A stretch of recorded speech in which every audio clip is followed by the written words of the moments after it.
किसान भाइयों, पहले तो स्वागत है आपका हमारे चैनल न्यू टेक्निकल फार्मिंग में। दोस्तों, आज हम बात करेंगे राजस्थान के अलवर ज़िले में सबसे ज़्यादा प्याज की खेती की जाती है और यहाँ के किसानों का प्याज ही इनका मुख्य व्यवसाय है।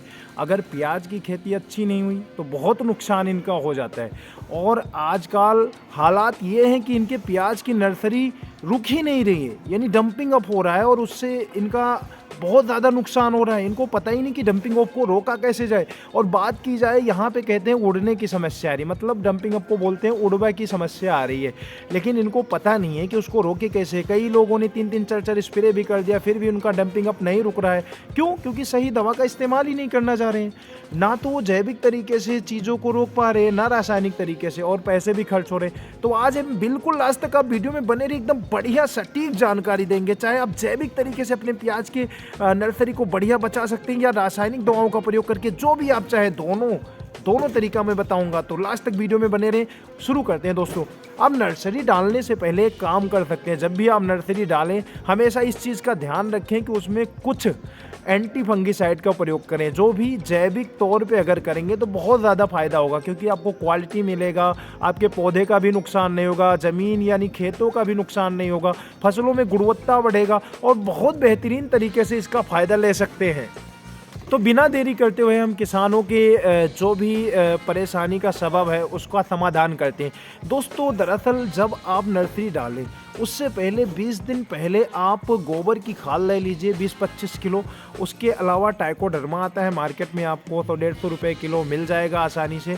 और ट्राइकोडर्मा के साथ में आप गुड़ ले लीजिए, चने का बेसन ले लीजिए, अगर गौमूत्र मिल जाए तो बहुत बढ़िया है। इन सारे को एक जगह मिला लीजिए और मिलाने के बाद में 10 लीटर पानी में घोल लीजिए सारे, यानी ट्राइकोडर्मा, गुड़, बेसन, वो भी चने का, गौमूत्र, इन सबको एक जगह घोल लीजिए। घोलने के बाद में ये जो गोबर की खाद होगी आपकी, उसमें डाल दीजिए और डालने के बाद में अच्छे से मिला दीजिए। मिलाने के बाद में छाँव में आपको रखना है, धूप में बिल्कुल इसे नहीं बनाना है, छाँव में रखना है। और छाँव में रखने के बाद में जूट के बोरी से ढक दीजिए और 15 दिन तक इसको ऐसे छोड़ दीजिए। 15 दिन पहले काम आपको करना है, नर्सरी डालने से पहले 15 दिन पहले ही करना है, बाद में नहीं। और जब आपका ये 15 दिन बाद तैयार हो जाए तो जहाँ पे भी नर्सरी डालना है वहाँ पे आप जाके बीज दीजिए या बुरकाव कर दीजिए, या आप ये मान लीजिए कि बिखेर दीजिए। आसान भाषा में आपको बिल्कुल बता रहा हूँ, यहाँ की लोकल लैंग्वेज कुछ भी लोग कह सकते हैं किसान। उसके बाद में आपको क्या करना है, जुताई करवा देना, लास्ट वाली जुताई। उसके बाद आप नर्सरी डाल दीजिए। अब ये मान के चलिए कि 100% में 80% आपका वहाँ फंगस से सुरक्षित हो जाएगा और आपका जो भी नर्सरी है बहुत बेहतरीन तैयार होगा। लेकिन इसके अलावा जिन्होंने नर्सरी डाल दिया, इसका प्रयोग नहीं किया, उनके लिए हम रासायनिक तरीका भी बताएंगे। इससे पहले इस चैनल पर अगर आप नए हैं तो सब्सक्राइब करना, वीडियो को लास्ट तक देखना, बहुत बढ़िया सीख के जाओगे, खेती करोगे और लास्ट तक आपकी ज़मीन बहुत बढ़िया हो जाएगी। ये जो मैंने विधि बताई है, विधि शायद बहुत कम लोग उपयोग में लाते हैं, जानते भी हैं तो नहीं लाते हैं, और ज़्यादा से ज़्यादा किसान को पता ही नहीं कि ये भी कोई तरीका है जिससे हम अपने फसलों को अच्छे से बचा सकते हैं और कम लागत में अच्छी उपज ले सकते हैं। तो इसके लिए मैं आपको बताना चाहूँगा, जब आप इस विधि का प्रयोग करें, हमेशा हर 6 महीने पे कर सकते हैं। अगर 6 महीने पे आप इस चीज़ को करते हैं, 2 साल आप कर लीजिए, गारंटी मैं देता हूँ कि 2 साल अगर इस विधि का प्रयोग किया, 6 महीने के बाद में आप इस चीज़ को अपने खेतों में डालना शुरू कर दिया, तो 2 साल बाद आपकी दुगना पैदावार हो जाएगी बिना ज़्यादा डीएपी और यूरिया डाले। क्योंकि आप एक कट्टा दवा के यूरिया डाल रहे हैं, दवा के डीएपी डाल रहे हैं, उससे क्या हो रहा है, देश का नुकसान हो रहा है, आपके खेत का नुकसान हो रहा है। करोड़ों, लाखों करोड़ों रुपए सब्सिडी जो सरकार दे रही है वो कहाँ से आ रहे हैं, हमारे आपके जेब से ही जा रहे हैं। लेकिन फिर भी आप जहाँ 5 किलो यूरिया की ज़रूरत है वहाँ 5 ही किलो डालें। आप एक कट्टा न मत डालिए, क्योंकि उससे आपका फ़ायदा नहीं होता, बल्कि सरकार का भी नुकसान है, खेत का भी नुकसान है, आपका भी नुकसान है, फसल का भी नुकसान है और आगे चल के सेहत का भी नुकसान है। क्योंकि आपको शायद ये चीज़ जानकर हैरानी होगी कि जब हम यूरिया अपने खेतों में यूज करते हैं तो हमारे पौधे को अगर 5 किलो चाहिए तो उतना ही वो ले पाता है, बाकी हवा में उड़ जाता है, या तो फिर आप जब यूरिया डाल के सिंचाई करते हैं तो नीचे चला जाता है। तो इससे किसानों का बहुत ज़्यादा वेस्ट हो जाता है यूरिया, इसलिए ज़्यादा यूरिया डालने से पैदावार बढ़ जाएगी। अंधविश्वास आप छोड़ दीजिए और आप उतना ही यूज में लीजिए केमिकल जितना ज़रूरी है।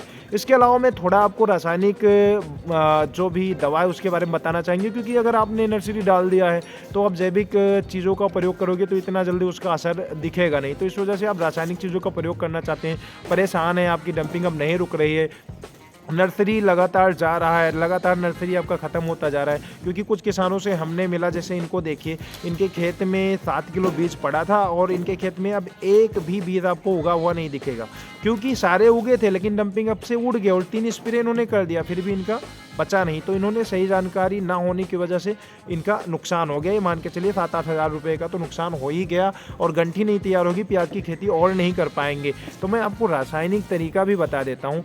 देखिए, बहुत बेहतरीन चीज़ों का अगर आप प्रयोग करते हैं तो बेहतरीन रिजल्ट आएगा, क्योंकि बहुत सारी कंपनीज़ हैं और बहुत सारी दवाएँ हैं, अच्छी भी है और क्वालिटी भी है। लेकिन नॉर्मल दवा से अगर आपका नहीं रुक रहा है, मान लीजिए आपने M45 यूज़ कर लिया है, मैंकोजेब और कार्बेंडाजिम यूज़ कर लिया है, उसके बावजूद भी आपका जो डंपिंग अप है वो लगातार होता जा रहा है, तो आपको अच्छे क्वालिटी की फंगीसाइड का प्रयोग करना पड़ेगा, तभी आपके पौधे को इस टेम्परेचर में बचा पाएगा। क्योंकि टेम्परेचर बहुत ज़्यादा, अगर हम 11 तारीख से आज की बात करें तो काफ़ी नुकसानदायक टेम्परेचर चल रहा है पौधों के लिए।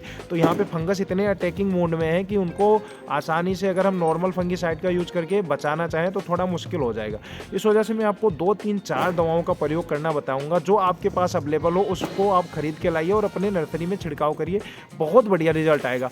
पहली बात मैं आपको बता दूं, सबसे बेहतर रिजल्ट जो अभी आ रहा है वो मोमेंटो एनर्जी और एलियट का आ रहा है। बायर द्वारा निकाली गई एक बहुत बेहतरीन फंगीसाइड और इंसेक्टिसाइड है, यानी एलियट फंगीसाइड है, उसमें फोलेस्टेल L 80% पाया जाता है। ये पौधे को सुरक्षित करता है। नर्सरी का डॉक्टर भी इस दवा को कहा जाता है, नर्सरी के लिए सबसे अच्छी दवा मानी जाती है, डंपिंग अप के लिए सबसे अच्छी दवा मानी जाती है।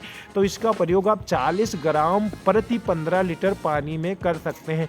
इसके अलावा दूसरा जो बहुत ही शक्तिशाली कीटनाशी है और अंतर प्रवाही है, यानी कि 2 बेस सिस्टमेटिक में वो काम करता है, उसमें 2 आपको केमिकल्स मिल जाएंगे, 2 साल्ट मिलेंगे। एक तो इमिडाक्लोरोपिड जो उड़ने वाले कीटों पे असर करता है, मच्छर उच्छर को बिल्कुल ख़त्म करता है।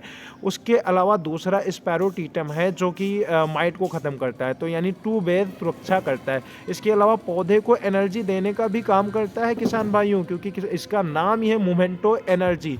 तो ये जो हमारे पत्ते हैं उनके रंध्रावकाश द्वारा अंदर तक जाता है, फिर जाइलम और फ्लोएम के द्वारा पूरे पौधे को सुरक्षित कर देता है, ताकि कीट, जो रस चूसक कीट है, उनका असर खत्म हो जाता है। अगर आपको जिंदा मच्छर मकड़ी दिखेंगे भी तो वो खाना पीना बंद कर देते हैं और नर्वस सिस्टम पे अटैक करता है, ये सीधा वो निष्क्रिय होकर फिर मर जाते हैं, क्योंकि जब कोई खाएगा नहीं पिएगा नहीं तो जिंदा नहीं रहेगा, एनर्जी खत्म तो वो भी खत्म।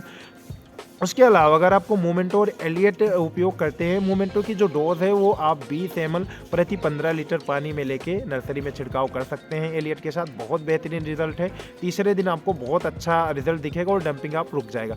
इसके अलावा अगर और भी दवा आप यूज़ करना चाहते हैं तो एक एवरगोल एक्सटेंट आता है, जो सीड ट्रीटमेंट में खासकर उपयोग किया जाता है, लेकिन अगर आपने सीड ट्रीटमेंट नहीं किया होगा, 100% पता है, यानी कि 80% किसान इधर सीड ट्रीटमेंट करते ही नहीं, 20% करते हैं, तो उनकी फसल बचती है। उसमें भी बहुत अच्छा फंगीसाइड है जो आपके डंपिंग अप से बचाने के लिए ही सीड ट्रीटमेंट करवाया जाता है। लेकिन अगर नहीं कर पाए हैं तो आप 1 एकड़ में 160 ml यूज़ कर सकते हैं और उसको आप पानी के साथ में डेंचिंग करवा सकते हैं। एवरगोल एक्सटेंट नाम है, ये भी बायर की दवा है, बहुत बेहतरीन दवा है।